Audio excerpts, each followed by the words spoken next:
This is Dr. Kadi, and today we will be discussing eating disorders.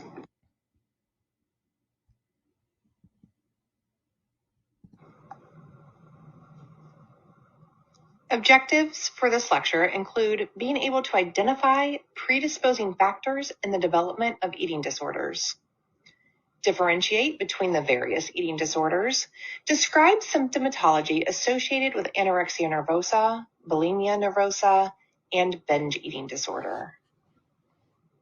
We would also like you to be able to interpret abnormal lab findings in individuals with eating disorders.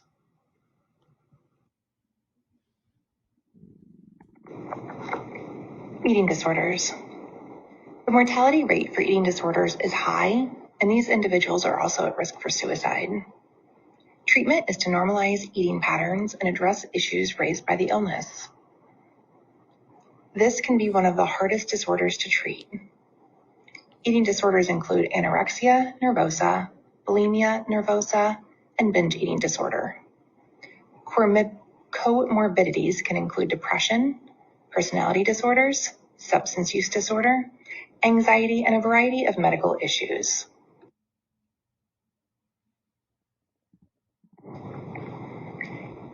Anorexia nervosa is when an individual has a fear of gaining weight or becoming fat.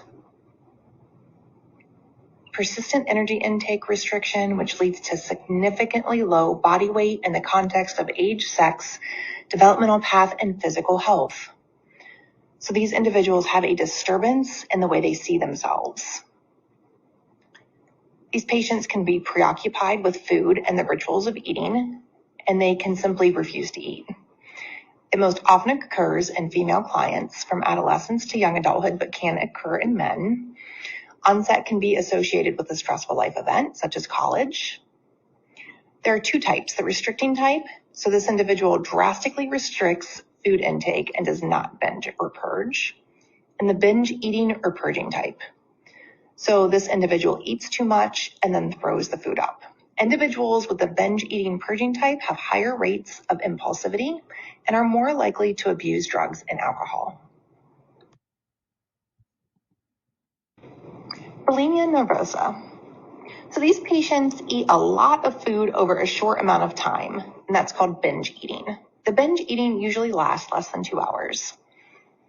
This can be followed by inappropriate behaviors to compensate for the binge eating, like self-induced vomiting, which is known as purging, to get rid of excess calories. Binge eating and these inappropriate behaviors to compensate for the binge eating usually occur on average once a week for 3 months. Binge eating is usually, again, only lasts for about 2 hours, and the amount of food is much larger than what most individuals would eat in a similar period of time. These individuals lack control over eating too much. So characteristics of bulimia nervosa is that most people who have this maintain a normal or slightly higher than normal rate with a BMI of 18.5 to 30. The average age of onset in female clients is late adolescence or early adulthood, and it occurs most commonly in female clients. Now, between the binge eating episodes, they may restrict caloric intake and even eat like low-calorie diet foods. There are two types. And the purging type is when the client or patient uses self-induced vomiting, laxatives, diuretics, or enemas to lose or maintain weight. And the non-purging type, the individual compensates for binge eating through other means like excessive exercise, misuse of laxatives, diuretics, and or enemas.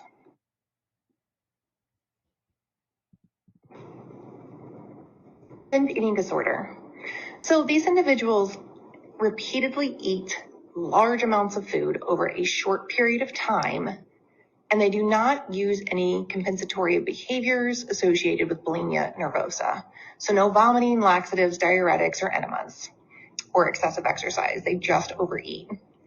They experience distress following the overeating, and they feel like they're lacking self-control when they're having this excessive food consumption. It happens at least once a week for 3 months, And the binge eating disorder affects men and women of all ages, but it's most common in adults ages 46 to 55. Weight gain associated with binge eating disorder increases the client's risk for other disorders, such as type 2 diabetes mellitus, hypertension, and cancer. Severity of the disorder depends on the number of binge eating episodes each week.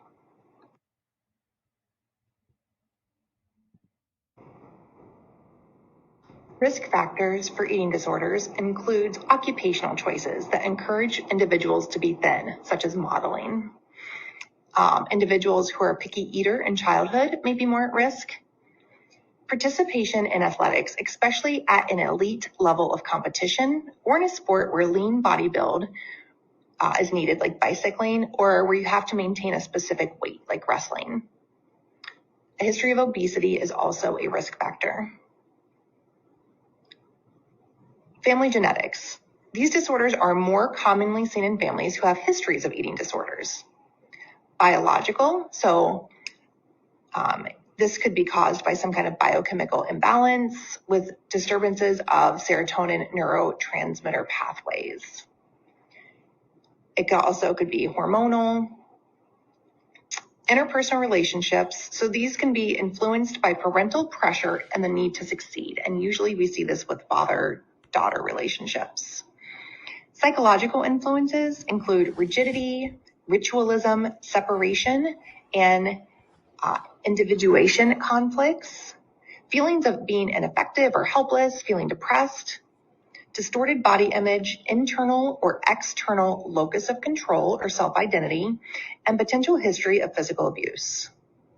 Environmental factors, media influence and pressure from society or peer groups to have the perfect body. And it could be temperamental, so anxiety or obsessive traits in childhood.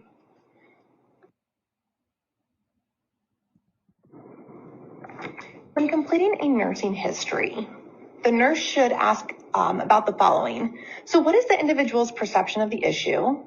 What are their eating habits? Do they have a history of dieting? What are their methods of weight control? Do they restrict, purge, exercise too much? Is the value attached to a specific shape and weight? How is the individual's interpersonal and social functioning? Does this person have difficulty with impulsivity or compulsivity? And how are family and interpersonal relationships? Are they troublesome, chaotic? Was there a lack of nurturing in childhood? So these are things we should consider when obtaining a nursing history.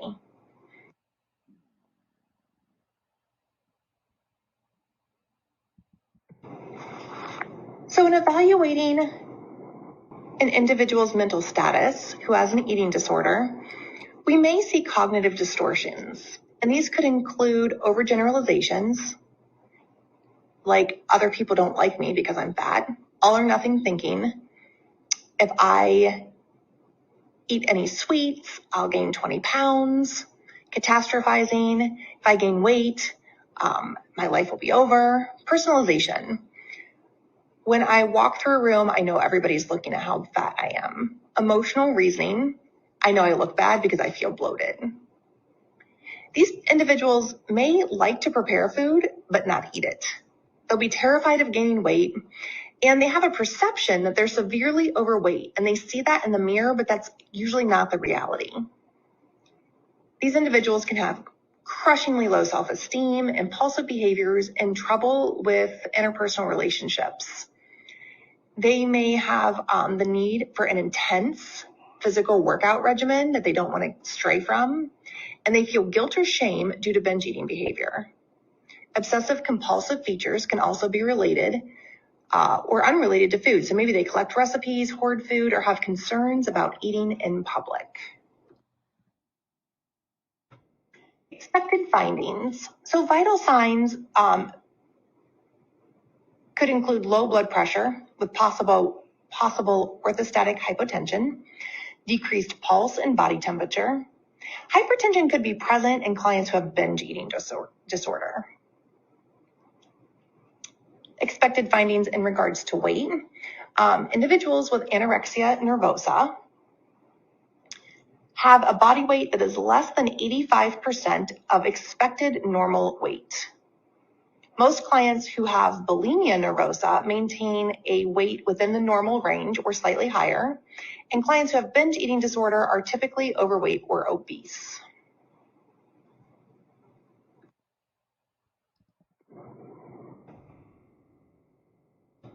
So an individual with an eating disorder may have fine, downy hair on their face and back, yellowed skin, pale, cool extremities, and poor skin turgor. Clients who have self-induced vomiting can have calluses or scars on their hand, and this is known as Russell's sign. Individuals who purge may have an enlargement of glands, and we might see dental erosion and caries. There are also many things that can happen in the cardiovascular system, including peripheral edema and irregular heart rates. This can progress to heart failure and cardiomyopathy.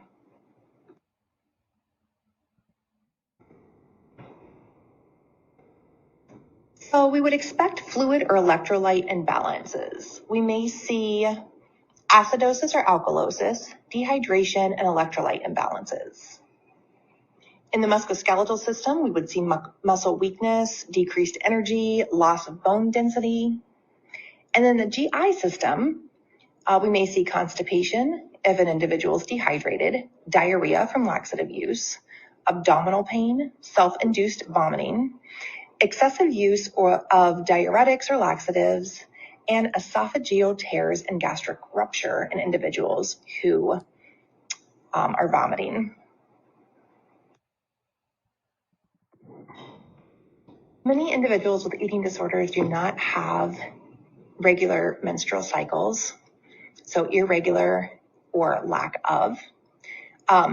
Again, they may have impulsive behavior, low self-esteem, difficulty with interpersonal relationships, depressed mood, social withdrawal, irritability, and insomnia.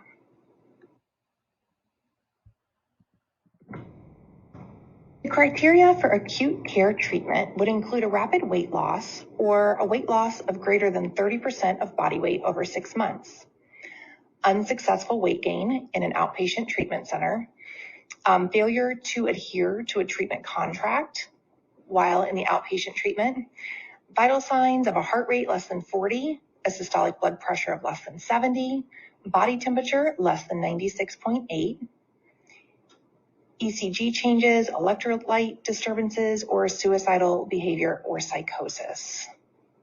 We also may see severe depression or like a family crisis.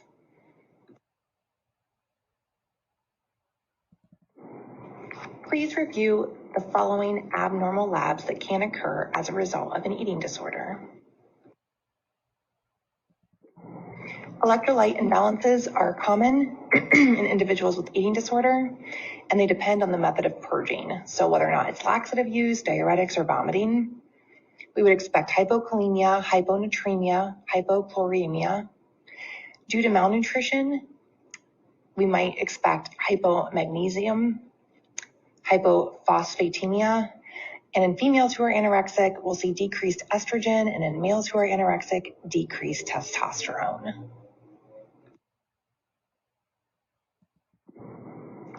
The Eating Disorder Inventory, the Body Attitude Test, Diagnostic Survey for Eating Disorders, and the Eating Attitudes Test are standardized screening tools for eating disorders. So nursing care should be patient-centered. We want to perform self-assessment regarding possible feelings of frustration. We don't want to be frustrated with the client's eating behaviors, the belief that the disorder is self-imposed, or the need to nurture rather than care for the client. So make sure you check yourself. We want to provide a highly structured environment in an acute care unit for the client requiring intensive therapy, so high structure. Develop and maintain a trusting nurse-client relationship. We need consistency and therapeutic communication. We want to be positive, support the individual. We want their self-esteem to improve, and we're working towards a more positive self-image. We want the individual to be part of the decision-making and participation in the plan of care so that they feel like they're in control. We want to establish realistic goals for weight loss or gain and use cognitive behavioral therapies. So cognitive reframing, relaxation techniques, journal writing, desensitization exercises. We want to monitor the client's vital signs and take an output and their weight. So 2 to 3 pounds a week is normally acceptable of weight gain. Use behavioral contracts to modify the client's behaviors. Reward them for positive behaviors. Closely monitor the individual during and after meals because we're trying to prevent purging. Sometimes that means they are accompanied to the bathroom. We want to monitor the client for maintenance of appropriate exercise, teach and encourage self-care activities, and include the family when it's appropriate and involve them when you're educating the patient and with discharge planning. Now we're going to work with a dietitian to provide nutrition education.